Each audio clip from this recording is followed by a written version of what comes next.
Mesdames et messieurs, à la mise en place du gouvernement que j'ai l'honneur de conduire, le chef de l'État, le professeur Alpha Condé, a clairement indiqué l'indispensable nécessité de loger les Guinéens au nombre des priorités de l'action gouvernementale.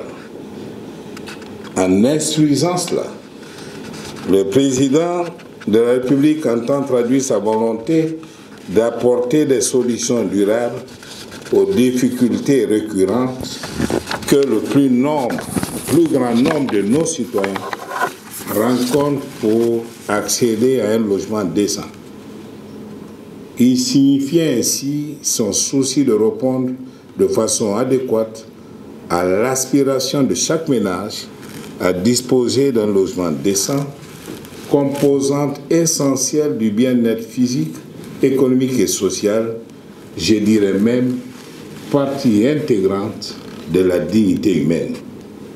La nouvelle politique du logement, telle que déclinée dans le programme du gouvernement, consiste à produire un grand nombre de logements sociaux et économiques et à favoriser l'accès à la pleine propriété au plus grand nombre de nos concitoyens, notamment les couches les plus défavorisées, en commençant par les fonctionnaires civils et militaires et autres agents de l'État.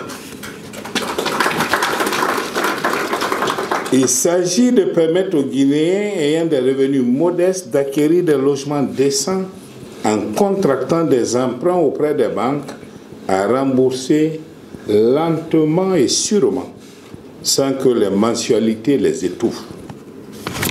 Le succès d'une telle politique de logement reposera sur la pertinence des réponses stratégiques que nous apporterons aux contraintes qui entravent le fonctionnement du marché de logement. À l'évidence, l'accès au financement, tant pour le promoteur immobilier que pour l'acheteur, constitue une contrainte forte. Je dirais la contrainte majeure. Le mécanisme convenu dans cette convention consiste entre autres à octroyer des prêts destinés à l'acquisition de logements décents à un taux d'intérêt préférentiel de 6% sur une durée de 10 à 25 ans selon les tranches d'âge des souscripteurs. Au refinancement à un taux bonifié des banques primaires par la Banque centrale, je vous remercie, Monsieur le gouverneur, sur la même durée que les prêts qui seront accordés. À la mise en place d'un fonds de garantie pour le bon dénouement des crédits alloués et pour border le système de crédit de manière à encourager l'association des banques à poursuivre cette opération importante. Et enfin, à l'immatriculation au conservatoire des domaines de toutes les parcelles. Il convient de préciser que les crédits à débourser seront exclusivement destinés à l'acquisition de logements sociaux et seront directement payés aux promoteurs immobiliers.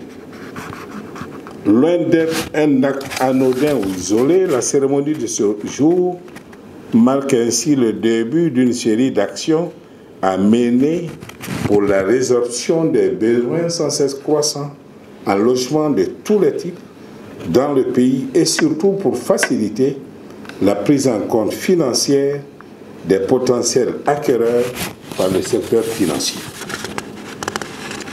L'événement d'aujourd'hui marque le top départ du programme national de logement en Guinée.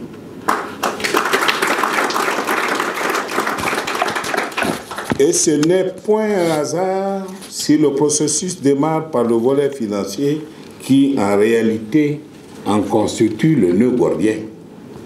Nous avons estimé qu'il était important que les acteurs du secteur y soient associés, afin qu'ensemble, avec le concours des banques commerciales et de la Banque centrale, nous puissions faire bénéficier un plus grand nombre d'acquéreurs. Mesdames et messieurs, c'est le lieu d'indiquer que de nombreux opérateurs immobiliers internationaux internationaux frappent à nos portes et manifestent leur volonté d'investir dans le secteur. Ces opérateurs, qui sont pour la plupart des grands groupes, disposent de moyens techniques et financiers conséquents. Je voudrais donc demander à nos partenaires des banques d'accorder une attention particulière aux demandes de financement de nos opérateurs locaux. Une structure de gestion parapublique sera mise en place pour faciliter les opérations, aussi bien pour les acquéreurs de crédit que pour les banques. Notre vœu est de voir les vrais professionnels du secteur qui ont développé une expertise et un savoir-faire avéré jouer un rôle prépondérant dans le développement de l'immobilier en Guinée. Le gouvernement les accompagnera assurément dans cette quête en octroyant des agréments nécessaires. Le gouvernement leur facilitera également l'accès aux parcelles de terrain et aux titres fonciers pour fluidifier les transactions immobilières.